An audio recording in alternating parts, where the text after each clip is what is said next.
बिस्मिल्लाहिर्रहमानिर्रहीम। अस्सलाम वालेकुम वरहमतुल्लाहि वबरकातुहू। उम्मीद करता हूँ आप सब खैरियत से होंगे।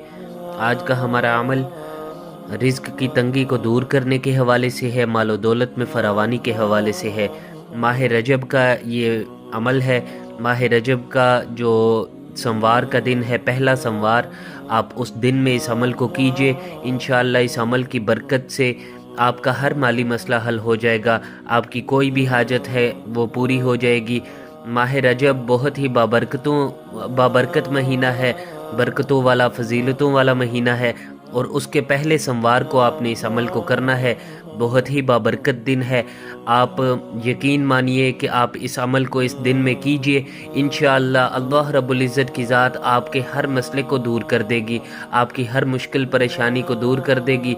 और आपने वीडियो को आखिर तक देखना है, फिर इस अमल को करना है। और आपने देखिएगा कि मैं यकीन के साथ कहता हूँ कि आपका हर मसला हल हो जाएगा। चाहे मसला कोई भी हो, आप कर्ज़ से निजात हासिल करना चाहते हैं, आप रिज़्क की तंगी को दूर करना चाहते हैं, मालो दौलत में फरावानी चाहते हैं, अपना घर हासिल करना चाहते हैं, अपनी गाड़ी हासिल करना चाहते हैं, या आपके पास नौकरी नहीं है, जॉब हासिल करना चाहते हैं, आप कारोबार में बरकत हासिल करना चाहते हैं, आपका कोई भी माली लिहाज से कोई भी मसला है, आप उसका हल चाहते हैं, तो आप इस अमल को कीजिए। इंशाअल्लाह इस अमल की बरकत से और इस महीना की बरकत से आपका वो मसला हल हो जाएगा। अमल की तरतीब शुरू करते हैं। उससे पहले अमल की इजाज़त के लिए हमारे चैनल को सब्सक्राइब कर लीजिए।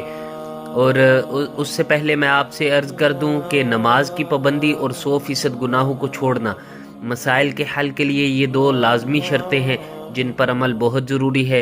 क्योंकि अल्लाह रब्बुल इज़्ज़त की ज़ात इस कायनात में मौजूद हर चीज़ की मालिक ज़ात है। अल्लाह रब्बुल इज़्ज़त जिसको जितना अता कर दे, अल्लाह रब्बुल इज़्ज़त से कोई पूछ नहीं सकता। हमारे मसले तब ही हल होंगे जब हमारा अल्लाह रब्बुल इज़्ज़त की ज़ात से ताल्लुक़ बनेगा। और ताल्लुक़ को बनाने के लिए नमाज की पाबंदी और 100% गुनाहों को छोड़ना, ये दो काम करने बहुत ज़रूरी हैं।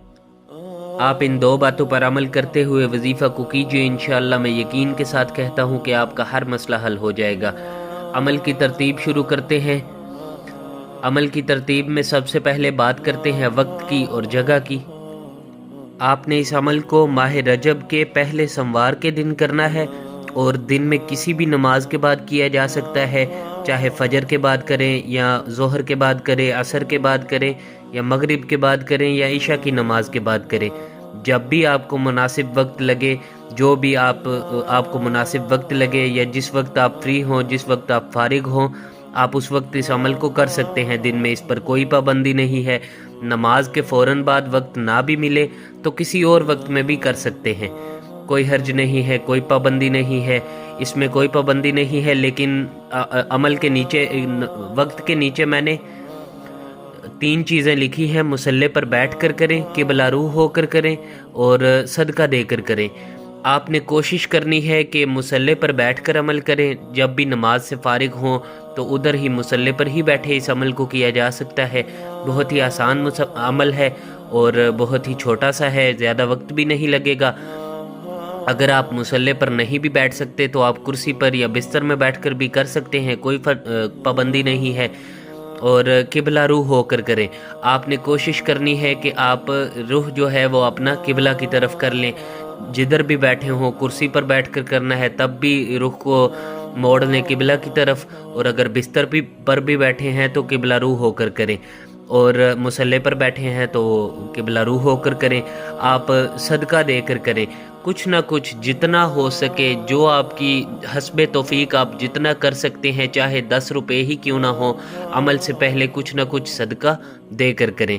इससे अमल की, इन 3 बातों से अमल की तासीर में इजाफ़ा होगा और आपको ज़्यादा फ़ायदा होगा। वरना आप वैसे भी इस अमल को कर सकते हैं, कोई हर्ज नहीं है, कोई पाबंदी नहीं है। आपने माह रजब के सोमवार के दिन इस अमल को करना है।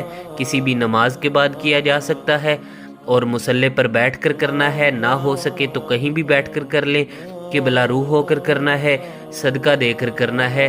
ना भी दिया जाए तो कोई मसला नहीं, लेकिन कोशिश करें कि कुछ ना कुछ ज़रूर, चाहे 10 रुपये ही क्यों ना हो, कुछ ना कुछ ज़रूर देकर करें। अब बात करते हैं अमल की तरतीब की। عمل کی ترتیب میں سب سے پہلے آپ نے اللہ رب العزت کی ذات کو ان اسماء مبارک سے پکارنا ہے۔ آنکھوں کو بند کر لیجئے اور سر کو جھکا لیجئے، مصلی پر ہی بیٹھے یا جدھر بھی آپ نے بیٹھ کر عمل کرنا ہے۔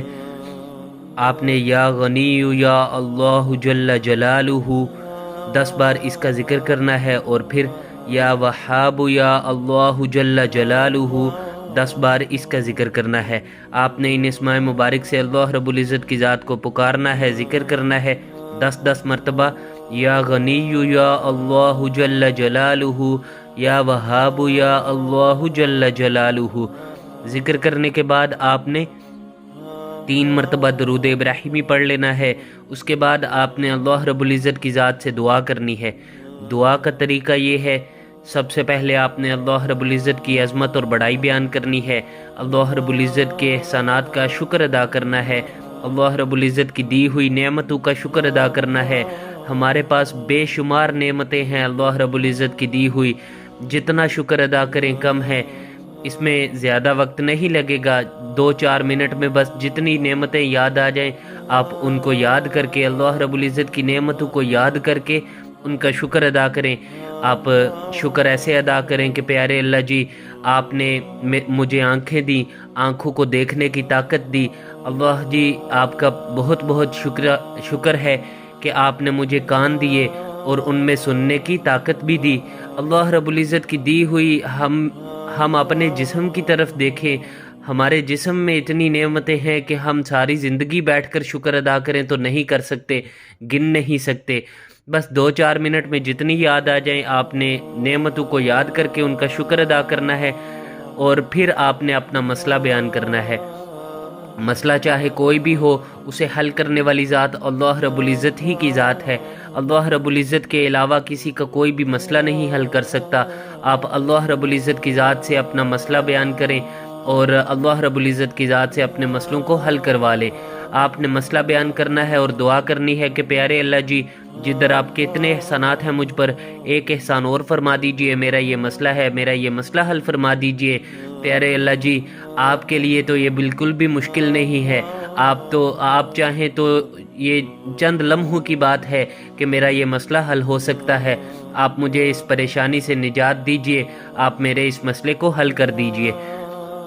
3 سے 5 منٹ آپ نے لازمی دعا کرنی ہے۔ سب سے پہلے آپ نے 3 مرتبہ درود ابراہیمی پڑھ لینا ہے، اس کے بعد آپ نے اللہ رب العزت کی عظمت اور بڑائی بیان کرنی ہے، اس کے بعد آپ نے اپنا مسئلہ بیان کرنا ہے، اور پھر دعا کرنی ہے کہ پیارے اللہ جی جدھر آپ کے اتنے احسانات ہیں مجھ پر، ایک احسان اور فرما دیجئے، میرا یہ مسئلہ حل فرما دیجئے۔ دعا جب آپ کر لیں تو آخر میں آپ نے 3 مرتبہ پھر درود ابراہیمی پڑھ لینا ہے۔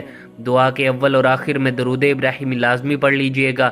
حضرت عمر رضی اللہ تعالیٰ عنہ فرماتے ہیں کہ جس دعا کے اول اور آخر میں درود پاک نہ ہو وہ دعا اللہ رب العزت کی ذات تک پہنچی ہی نہیں۔ حدیث پاک کا یہ مفہوم ہے، اس لیے دعا کے اول اور آخر میں درود ابراہیمی لازمی پڑھ لیجئے گا۔ اپنا نام، اپنی والدہ کا نام کسی کو نہ دیں، جادو، نظر بد بندش کے نام پر لوٹنے والوں کو پیسے ہرگز نہ دیں۔ عمل کی ترتیب ساری سامنے شو ہو رہی ہے، آپ اس کا اسکرین شاٹ بھی لے سکتے ہیں۔